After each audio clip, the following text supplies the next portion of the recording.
चलो हम लोग पिछले पीरियड में देखना प्रकाश के अपवर्तन के बारे में पढ़े थे और अपवर्तन के नियम पढ़े थे।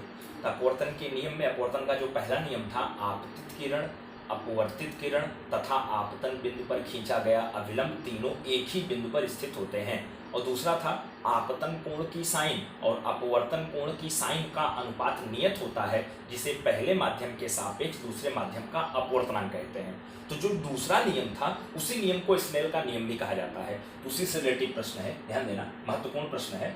स्नेल का नियम अर्थात क्या, इसका व्यापक स्वरूप प्राप्त करो। अच्छा, अगर एग्जाम में खाली स्नेल का नियम अर्थात क्या है तब आपको बिल्कुल यहाँ तक ही लिखना है, ठीक है ना। और जब कहें इसका व्यापक स्वरूप प्राप्त करना है तब आगे का टॉपिक आपको करना रहेगा। तो प्रश्न कैसा पूछा जा रहा है एग्जाम में, उसी के अनुसार आप लोग आगे बढ़ना। तो यहाँ पर देखना, दो माध्यम को अलग करने वाली सतह ले लिया। मान लिया ऊपर का माध्यम 1 है, नीचे का माध्यम 2 है।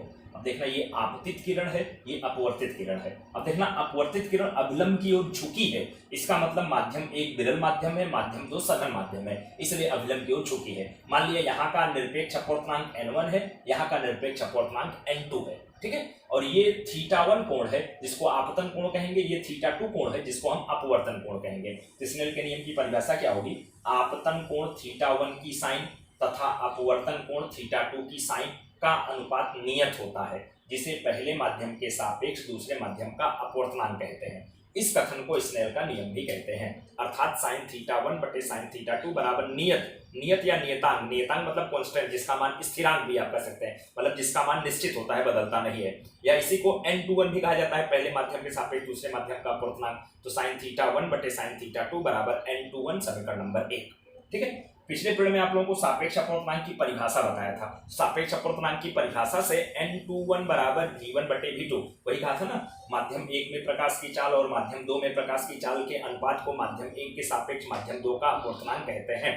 अर्थात n21 बराबर v1 बटे v2, ठीक है। और निरपेक्ष अपवर्तनांक की परिभाषा से अगर n1 कहेंगे c बटे v1, शून्य अवकाश में प्रकाश की चाल माध्यम 1 में प्रकाश की चाल के अनुपात को माध्यम 1 का निरपेक्ष अपवर्तनांक कहेंगे।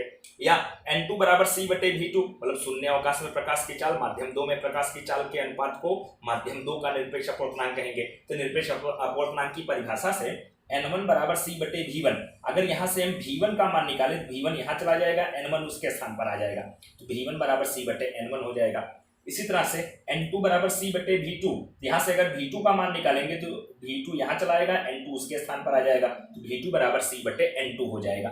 तो समीकरण नंबर 2 में v1 तथा v2 का मान रखने पर तो n21 लिख दिया, यहाँ v1 के स्थान पर क्या लिखेंगे, c बटे n1 बटे v2 के स्थान पर c बटे n2। अब देखना, ये c बटे n1 लिख लिया, नीचे वाला ऊपर हो जाएगा, n2 बटे c, यहाँ c से c कैंसल, तो n21 बराबर n2 बटे n1। और इसको मैं इसलिए सूत्र गोल कर दिया हूँ क्योंकि इसका उपयोग सवाल भी हल करने में किया जाता है। ये बहुत महत्वपूर्ण सूत्र है, मतलब पहले माध्यम के सापेक्ष दूसरे माध्यम का अपवर्तनांक बराबर दूसरे माध्यम का अपवर्तनांक बटे पहले माध्यम का अपवर्तनांक, तो n2 बटे n1, ठीक है। अब ये समीकरण नंबर 3 कह दिया। अब समीकरण 1 और 3 पर से, ये समीकरण 1 है, ये समीकरण 3 है, तो 1 और 3 को ध्यान से देखो तो n21 दोनों में कॉमन है, वो कैंसिल हो जाएगा। अब यहाँ क्या आएगा, sin θ1 बटे sin θ2 बराबर n2 बटे n1। अब यहाँ देखना, sin θ1 बटे sin θ2 बराबर n2 बटे n1, यहाँ अगर तिरछा गुणा करें तो n1 sin θ1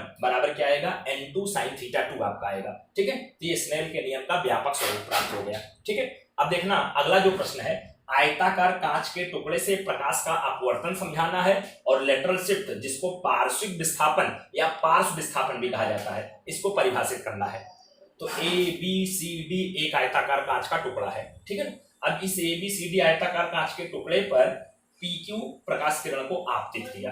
ये प्रकाश किरण देखना, ये आपतित हुई फिर नीचे अभिलंब की ओर झुक गई, क्योंकि कांच के अंदर जा रही है, मतलब विरल माध्यम से सघन माध्यम में आ रही है। फिर उसके बाद ये अपवर्तित हुई, फिर यहाँ से देखना CD भी एक सतह हो गई, यहाँ से प्रकाश किरण बाहर निकल गई, इस तरह से आई, तिरछी झुक गई, फिर इस दूसरी परिस्थिति में अभिलंब से दूर गई है। अगर यहाँ कांच का टुकड़ा नहीं रखा गया होता तो वास्तव में प्रकाश किरण इस तरह से डॉट लाइन के द्वारा सीधे आगे बढ़ती। तो देखना वास्तविक निर्गत किरण है और ये PQMN काल्पनिक तौर पर निर्गत किरण है और दोनों एक दूसरे के समांतर हैं और इनके बीच की जो लंबवत दूरी है वो आरएम है। इसी दूरी को पार्श्विक विस्थापन कहते हैं।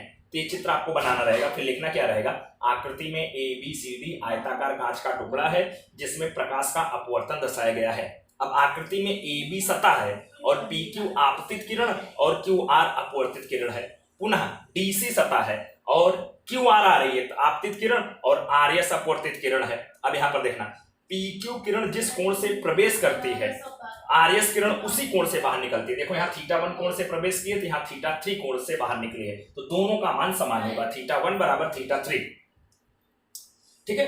अब RS वास्तविक निर्गत किरण तथा PQMN काल्पनिक निर्गत किरण है जो समांतर है और इनके बीच की लंबवत दूरी आर्यम है। उसी आर्यम को x लिख दिया हूं। इसी दूरी को हम क्या कहते हैं, लेटरल शिफ्ट कहते हैं अथवा पार्श्विक विस्थापन कहते हैं। तो जब आयताकार कांच के गुटके से प्रकाश के अपवर्तन की प्रक्रिया को समझाने के लिए है, इस तरह से आप लोगों को लिखना रहेगा। और इस आकृति में देखना, यहाँ का कोण θ1, यहाँ का कोण में θ2 लिखा हूं, तो जो कोण यहाँ पर बनेगा वही कोण यहाँ ऊपर बनता है, इसलिए θ2 दोनों में सेम लिखा हूं। और यहाँ पर जिस कोण से प्रकाश कण प्रवेश करती है उसी कोण से बाहर निकलती है। ठीक है। अभी देखना, यहाँ का अपवर्तनांक n1, ये माध्यम 1 है, ये कांच का अपवर्तनांक n2 लिया हूं, फिर ये माध्यम फिर हवा का, इसलिए यहाँ का भी अपवर्तनांक n1 ही लिखा हूं, क्योंकि ये भी हवा है ये भी हवा है, इसलिए दोनों का अपवर्तनांक समान होगा। तो आकृति आप लोग ध्यानपूर्वक बनाना और इसको खूब अच्छे से आप लोग तैयार कर लेना, दोनों महत्वपूर्ण प्रश्न है। ओके।